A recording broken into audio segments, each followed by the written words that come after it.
someone wanted to come and say hi, apparently.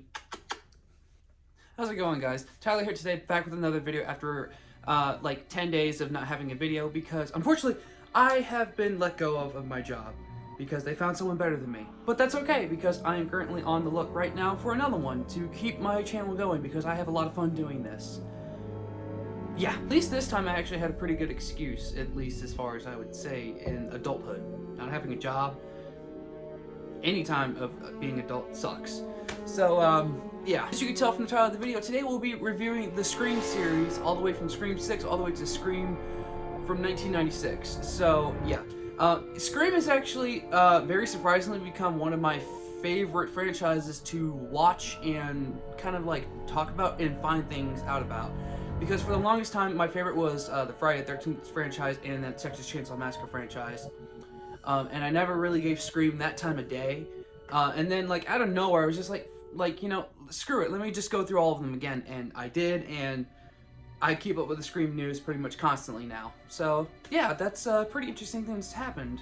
Not really too interesting, but yeah. But before we get into that, I want to talk about something that was really cool that I got to do thanks to having a YouTube channel that talks about horror. I got to be a part of a really cool podcast by ETEP, and I think that's how you say his name. I got to talk to him and his co-host Trina from Real Horror. I got to talk to them for like 2 hours and 40 something minutes. Like, it was just nothing but horror. We reviewed Madman from 1981, I believe. And yeah, if you want to watch me and these two other great people just talk about horror for almost 3 hours, and you want some insight about some of my opinions of horror, please do yourself a favor and check it out. I think it was just a really cool conversation, and I cannot wait to be back on there because it was just really fun. It was like the coolest thing I've ever done so far. Okay, one final note. All these movies in this franchise are good in their own ways. There's not a single bad one in this franchise, at least in my opinion.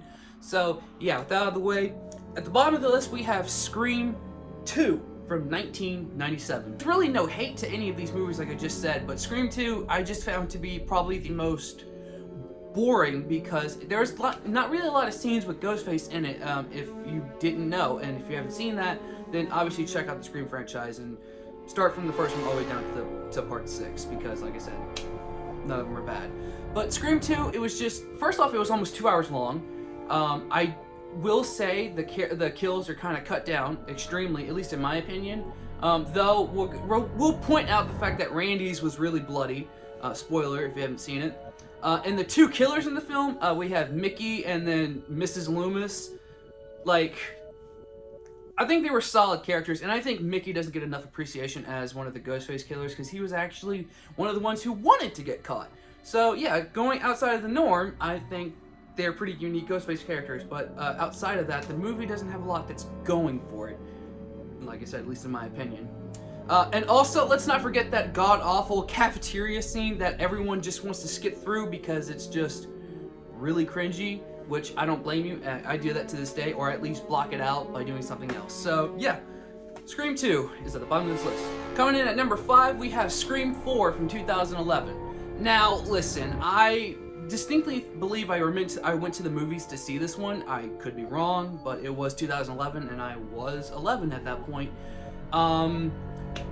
But I do remember for the longest time it being like my favorite. I don't know if it was like the characters that was in it. I don't know if it was Hayden Panettiere in it as Kirby. I really used to really like Charlie and Jill's character as the Ghostface killers because they had interesting reasons why, and also they were filming the murders, which was really cool. And also Scream 4 was kind of like in the peak of the torture porn era, so it was a lot more gory, especially the scene with, I believe her name was Olivia, just gutted in the bedroom. That was just, So yeah, but outside of like the things that I mentioned so far, after rewatching, I have got to say it's also kind of still just kind of cut and paste like most of these movies are. I don't see anything too different with it. I mean, obviously the Ghostface killers, Jill's reason just because she wanted fame, because that's all Sydney had, or at least that's what she thinks Sydney had. I don't think Sydney appreciated the fame. She just kind of got used to it.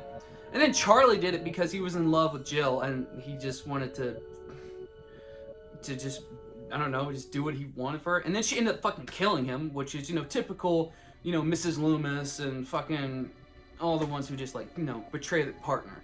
So, yeah, solid characters. I do wish at this point in this series they would have killed Gale, but they haven't. Not yet. So, yeah. It was also, unfortunately, Wes Craven's last movie that he directed, I believe, before passing away in 2012, if I'm correct. So, yeah, that's also probably a sour note with this film. So, outside of that, rest in peace, Wes Craven. And moving on to number 4. Coming in at number 4, we have Scream 3 from 2000. Okay, so I've got to say this right off the bat. This is mine and my girlfriend's one of our favorites of the Scream franchise. I don't know why, but it could also just be the fact that McDreamy is in it, from Grey's Anatomy. It could be the fact that there's only one Ghostface killer, which is Roman Bridger, which, you know, he has his reasons for doing it. But I don't know how it makes any sense for him to be the one to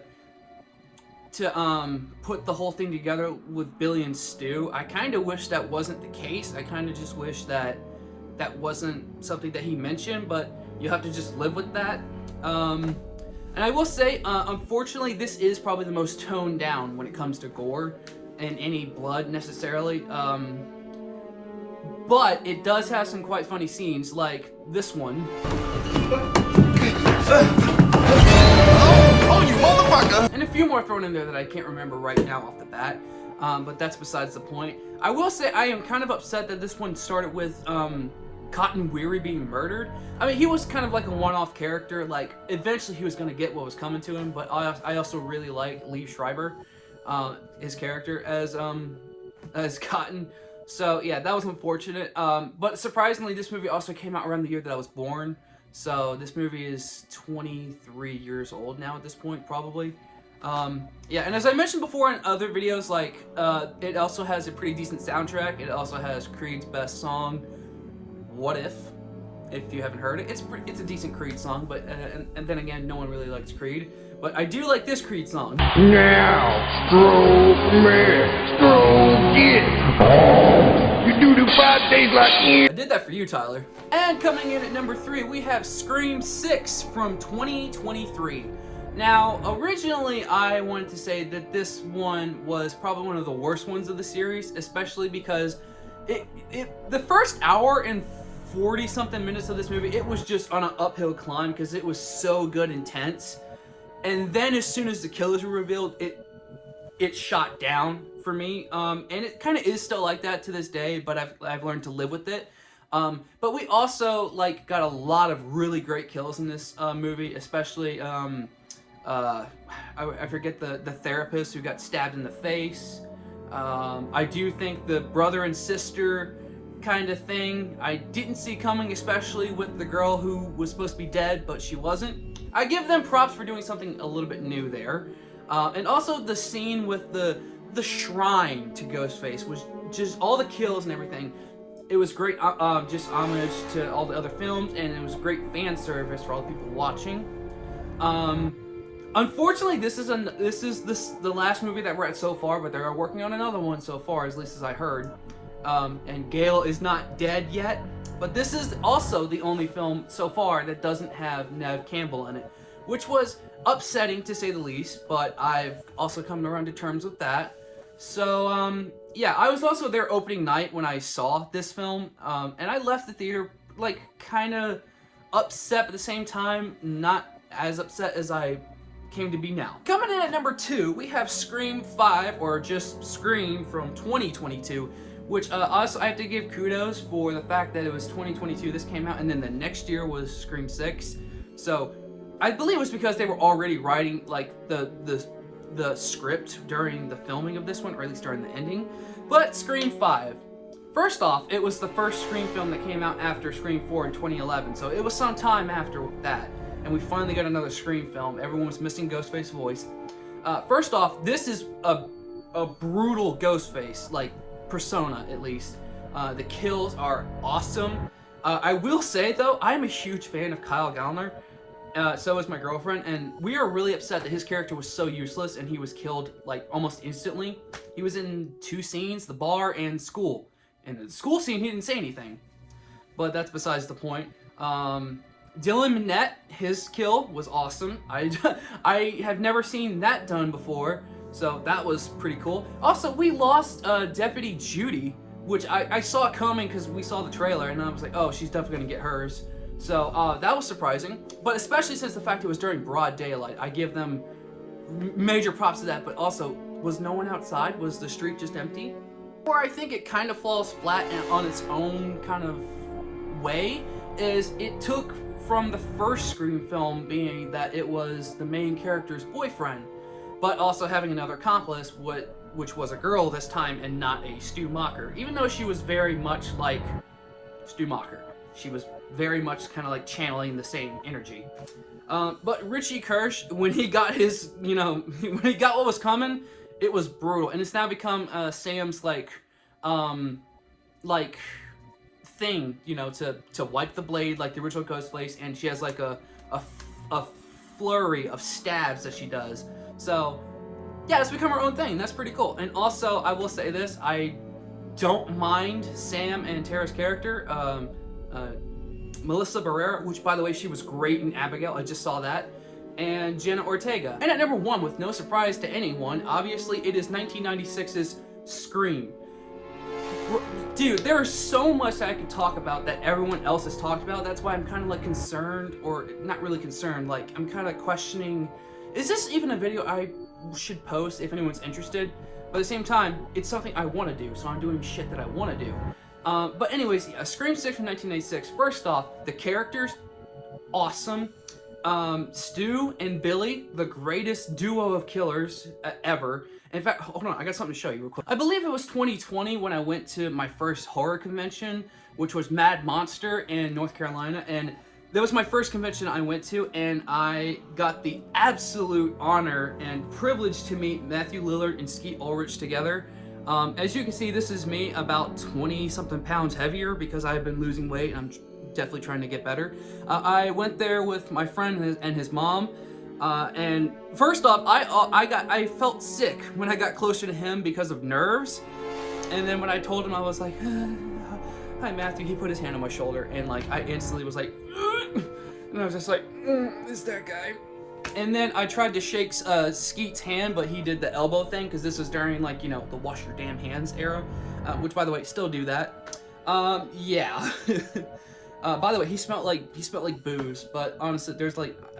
So what? So yeah, an absolute honor to meet these two, and I'm honestly thinking I'm gonna meet them again pretty soon because they were so awesome. Let's also not forget that it also has my favorite version of Ghostface, which is I like the the Fun World Ghostface, but the K&B Ghostface is my favorite. And a lot of people don't realize this, that there's 2 versions of Ghostface masks in that movie, which is the Fun World and then the K&B one made by K&B Effects, which by the way, if I ever get one of those, of course I'll do a review on that. Let's also not forget Roger L. Jackson as the fucking voice of Ghostface. Oh, so good. And also Dewey, Mr. Goofy Dewey. And I didn't forget to mention that about Scream 5. Dewey fucking died. From Stu's death with the TV, to Tatum's death with the garage, to Henry Winkler's death in the fucking office, kind of doing the Franz. The Fonz? The Franz, oh my god, Franz from Attila. Fonz from Happy Days. I mean, come on, man. And also Wes Craven's like cameo as Fred Krueger.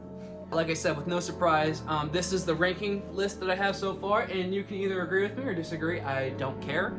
But yeah, it's just my opinion. And with that out of the way, that's going to be it for this video, and I hope you enjoyed watching and learning, or at least figuring out what my opinion is on these Scream films. And I hope to see you in the next one, where it will be very soon. I'll have one posted again.